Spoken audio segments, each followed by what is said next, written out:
Gregory was born into a druggist family in the small Californian town of La Jolla on the 5th of April 1916. When the boy was only 3 years old, his mother abandoned his father and the child was brought up by his grandmother. After school, Gregory graduated from St. John's Military Academy and then the University of California at Berkeley, Department of Literature. There he gained his first stage experience in student productions. His father was unable to pay for his son's education, and Gregory paid for his studies himself, moonlighting as a waiter, janitor and handyman. After receiving his degree, Gregory moved to New York to try his hand at acting. At the first attempt to conquer Broadway failed. Peck made his living as a usher, a fairground ringer, a guide at a TV studio. Having been exempted from the army because of a back injury he acquired as a student, Gregory took a Stanislavski acting course and was finally accepted into a theater on Broadway. All 3 productions in which he was involved were not successful,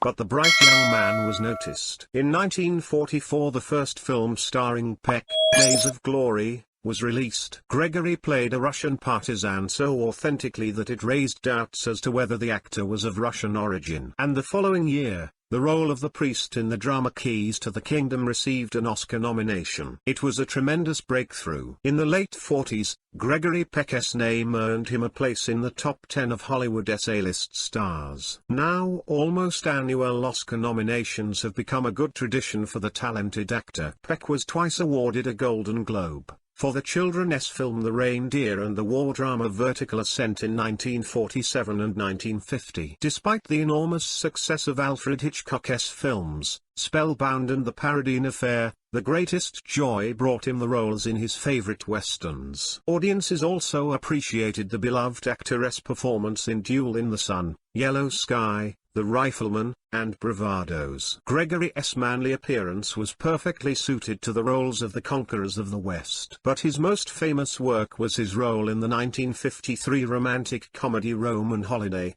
where Peck appeared in tandem with the charming Audrey Hepburn. The film grossed record sums at the box office, and the actor won a BAFTA award for Best Foreign Actor. The audience was crazy about the stunning performance of the actors. In the 50s, the famous actor played in a large number of iconic pictures: Night People, The Purple Plane, Moby Dick, The Man in the Grey Flannel Suit, Making Woman, The Big Country. On the Shore became an important part of Peck's film biography. In 1960 a star with his name appeared on the Hollywood Walk of Fame. A well-deserved Oscar and Golden Globe Award for his talented performance in the crime drama To Kill a Mockingbird. The film grossed $13 million at the box office. The 60s were rich in wonderful roles for Peck. He starred in the crime thriller Cape Fear, in the war comedy Captain Newman, M.D., in the spy melodrama Arabesque, in the western McKenna Gold. In 1965 Gregory Peck became a member of the National Arts Council, and from 1967 to 1970 the artist chaired the American Film Academy. In 1969 Gregory Peck received a high award,